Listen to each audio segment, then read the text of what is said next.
Bismillahirrahmanirrahim. Assalamualaikum warahmatullahi wabarakatuh. Alhamdulillahirabbil alamin. Wassalatu wassalamu ala asrofil anbiya'i wal mursalin wa ala alihi wa sahbihi ajma'in. Qala Allah Ta'ala fil Qur'anil Karim, a'udzu billahi minasy syaithanir rajim. Ya ayyuhalladzina amanu ittaqullah haqqa tuqatih wa la tamutunna illa wa antum muslimun. Hadirin jamaah salat Isya dan insyaallah salat tarawih Masjid Al-Huriyah rahimakumullah.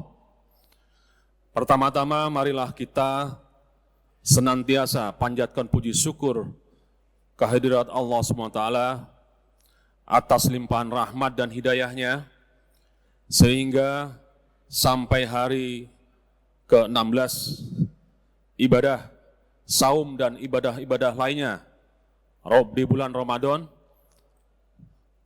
masih diberikan semangat, masih diberikan kekuatan untuk bisa melaksanakan insya Allah dengan baik. Salawat dan salam semoga senantiasa tercurahkan pada junjungan kita Nabi besar Muhammad sallallahu alaihi wasallam, kepada keluarganya, kepada pengikutnya, insya Allah hingga akhir zaman. Amin ya rabbal alamin. Jamaah rahimakumullah, izinkan saya menyampaikan materi pada malam hari ini, hadis ke-18, hadis arba'in, yaitu tentang takwa kepada Allah dan akhlak yang terpuji. Seperti diriwayatkan, Abu Dzar Jundub bin Junadah dan Abdurrahman Mu'az bin Jabal radhiyallahu an, keduanya berkata, Rasulullah SAW bersabda, bertakwalah kepada Allah dimanapun kamu berada. Iringilah kesalahanmu dengan berbuat baik. Niscaya kebaikan itu menghapusnya. Saya ulang lagi di sini, bertakwalah kepada Allah dimanapun kamu berada, dan iringilah kesalahanmu dengan perbuatan baik. Insya Allah kebaikan itu menghapusnya. Dan pergaulilah manusia dengan akhlak yang terpuji. Hadis riwayat Tirmizi. Jamaah rahimakumullah, sebagai sababun wurud ataupun latar belakang dari hadis ini, pesan Rasulullah SAW yang ditujukan kepada Abu Dzar radhiyallahu an dan Mu'az ini disebutkan melalui berbagai jalur dan berbagai kesempatan. Di antaranya, Ibnu Abu Dzar meriwayatkan dari Anas radhiyallahu an bahwa Nabi SAW mengutus Mu'az bin Jabal ke Yaman. Lalu beliau bersabda, ya Mu'az, bertakwalah kamu kepada Allah, pergaulilah manusia dengan akhlak yang terpuji. Jika kamu melihat kesalahan, ikutilah dengan kebaikan. Mu'az lalu berkata, ya Rasulullah, apakah ucapan tidak ada Tuhan selain Allah termasuk kebaikan? Rasulullah SAW menjawab, kalimat itu merupakan kebaikan yang paling tinggi derajatnya. Ahmad meriwayatkan bahwa Abu Dzar radhiyallahu an berkata kepada Rasulullah SAW, wahai Rasulullah, ajarkanlah kepadaku suatu perbuatan yang bisa mendekatkanku ke surga dan menjauhkanku dari neraka. Rasulullah SAW menjawab, jika kamu melakukan kejelekan, maka lakukanlah kebaikan, karena kebaikan tersebut akan dilipat gandakan menjadi 10 kali lipat. Saya berkata, wahai Rasulullah, apakah kalimat la ilaha illallah termasuk kebaikan? Rasulullah SAW menjawab, kalimat tersebut kebaikan yang paling tinggi derajatnya. Dari kandungan hadis tersebut, ada beberapa sari ataupun intisari dari hadis yang bisa disampaikan.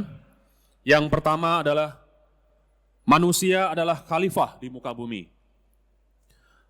Allah menciptakan manusia dan memberi nikmat yang sangat dan tak terhitung. Lalu Allah memilih di antara manusia itu para rasul. Mereka mendapatkan wahyu dari langit untuk menjelaskan jalan kebaikan dan kebahagiaan. Allah menyuruh segenap manusia menyembahnya semata dan tidak menyekutukannya dengan sesuatu apapun.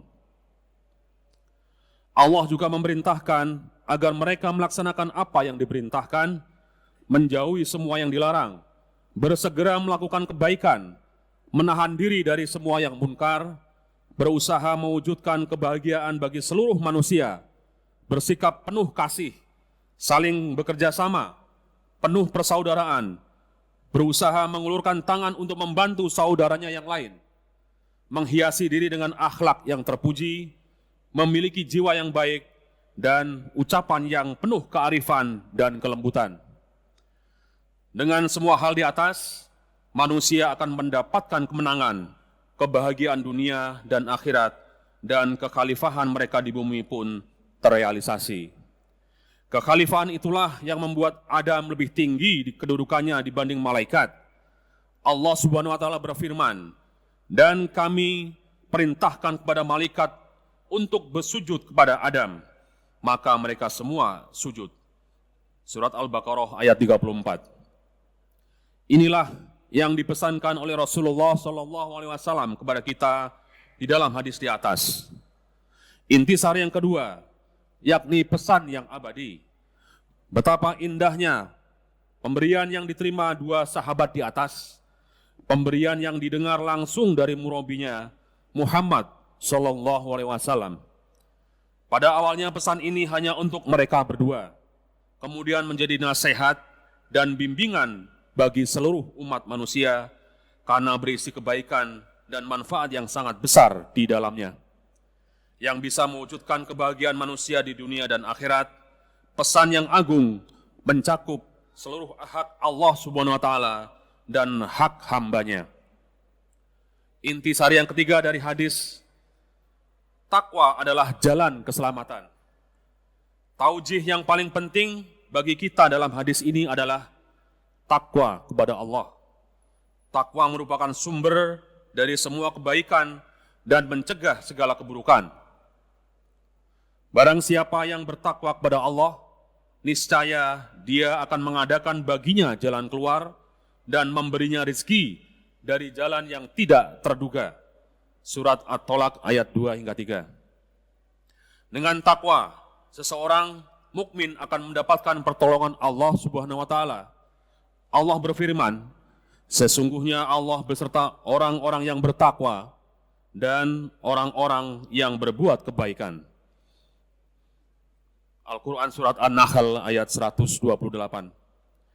Allah Subhanahu wa taala juga menjanjikan kepada mereka rizki yang baik dan jalan keluar dari semua kesulitan. Dengan takwa, mereka juga akan dilindungi dari muslihat musuh. Jika kamu memperoleh kebaikan, niscaya mereka bersedih hati. Jika kamu mendapat bencana, mereka bergembira. Jika kamu bersabar dan bertakwa, niscaya tipu daya mereka sedikit pun tidak mendatangkan kemudaratan kepadamu.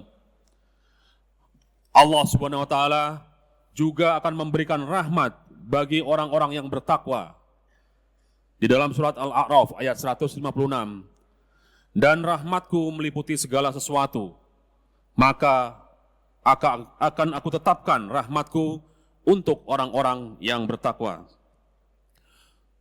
Hadirin rahimakumullah, banyak sekali ayat dan hadis yang memuat keutamaan takwa dan betapa besar dampak positif yang akan dipetik. Hal ini tidaklah mengherankan, karena ketakwaan adalah jalan orang-orang mukmin, juga akhlak para nabi dan rasul. Allah Subhanahu wa taala berfirman, mereka itulah orang-orang yang telah diberi petunjuk oleh Allah, maka ikutilah petunjuk mereka. Intisari yang keempat dari hadis, hakikat takwa adalah kata yang singkat namun penuh makna. mencakup semua yang dibawa oleh Islam, baik itu akidah, ibadah, muamalah, dan akhlak. Demikian pula Allah berfirman, bukanlah menghadapkan wajahmu ke arah timur dan barat itu suatu kebajikan, akan tetapi sesungguhnya kebajikan itu ialah beriman kepada Allah, hari kemudian malaikat-malaikat, kitab-kitab, nabi-nabi, dan memberikan harta yang dicintainya kepada kerabatnya, anak yatim, orang-orang miskin, musafir yang memerlukan pertolongan, dan orang yang meminta-minta, dan memerdekakan hamba sahaya, mendirikan sholat dan menunaikan zakat, dan orang-orang yang menepati janjinya apabila ia berjanji, dan orang-orang yang sabar dalam kesempitan, penderitaan, dan dalam peperangan. Mereka itulah orang-orang yang benar imannya, dan mereka itulah orang-orang yang bertakwa. Surat Al-Baqarah ayat 177. Di surat Al-Imran ayat 122, Allah Subhanahu wa taala juga berfirman, hai orang-orang yang beriman, bertakwalah kepada Allah sebenar-benar takwa padanya, dan janganlah sekali-kali kamu mati melainkan dalam keadaan beragama Islam. Seperti yang saya sampaikan, saya baca di awal dari khutbah ini tadi. Poin yang kelima adalah kesempurnaan takwa.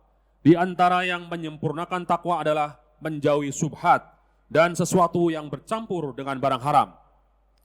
Barang siapa yang menghindari subhat, maka ia telah menjaga kebersihan agama dan kehormatannya. Hadis diriwayatkan hadis Bukhari dan Muslim. Termasuk dalam masalah ini adalah meninggalkan beberapa hal yang sebenarnya diperbolehkan, tetapi dikhawatirkan dapat membawa ke arah yang diharamkan. Barangkali kalau kita melihat dari kasus, ada beberapa atau sebagian saudara-saudara kita yang sudah tidak bisa atau boleh dikatakan diharamkan, adalah misalnya mengkonsumsi durian. Ya. Durian adalah buah-buahan yang tentunya halal, tapi mengingat kandungan durian bisa mempengaruhi kesehatan, tidak semua atau ada beberapa saudara-saudara kita yang sudah masuk dalam golongan haram barangkali kalau mengkonsumsinya. Kenapa? Karena begitu mengkonsumsi, kemudian kolesterolnya naik, tekanan darahnya naik. Nah, dari substansinya durian halal, tapi kalau kita konsumsi mendatangkan mudarat.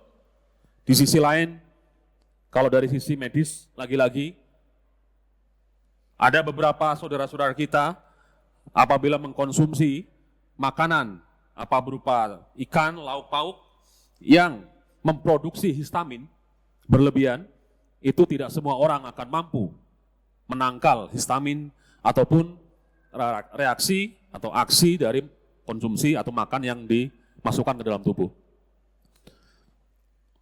Bagi sebagian yang lain, barangkali katakan ikan laut atau ikan yang diasinkan, tidak ada sama sekali diragukan kehalalannya. Tapi sebagian orang ketika mengkonsumsi ikan yang mana di dalamnya kandungan histaminnya tinggi, khususnya karena proses pengawetan yang kurang sempurna, kandungan histamin tinggi ini akan mengakibatkan alergi yang luar biasa. Bahkan bisa terjadi shock anafilaktik, dan ini akan fatal akibatnya. Nah, dalam kasus inilah substansinya halal, tapi kita berhadapan dengan kondisi ketika mengkonsumsi kemudian akan mendatangkan mudarat, itu boleh dikatakan haram bagi kita. Sebaiknya kita hindari bagi sebagian orang. Ya. Jamaah sholat Isya dan insya Allah sholat tarawih rahimakumullah. Poin yang berikutnya adalah cahaya ketaatan menerangi kegelapan maksiat.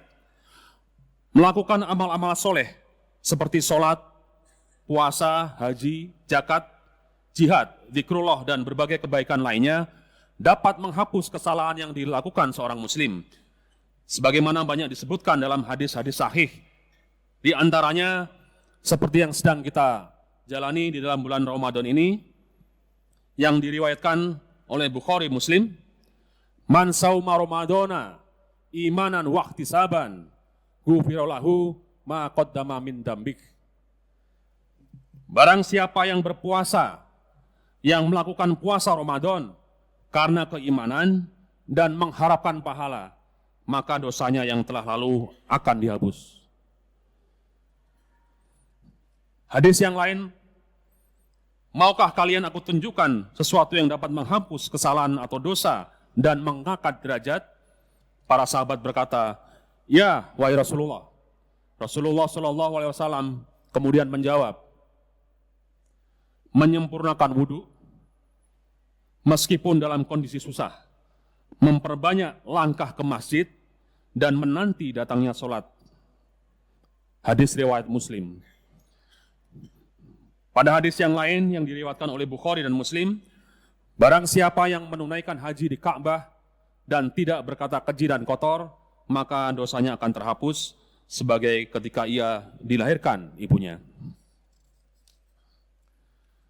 Poin yang terakhir dari beberapa poin yang tentunya tidak semuanya saya sampaikan karena mengingat waktu, adalah termasuk tanda sempurnanya iman dan takwa adalah akhlak terpuji dan bersikap baik dalam pergaulan. Juga membenci dan menjauhi orang-orang yang suka berbuat maksiat, manakala mereka bersikeras tidak mau meninggalkannya. Barakallahu fi wa lakum fil Qur'anil azim. Wa'afu minkum. Wassalamualaikum warahmatullahi wabarakatuh.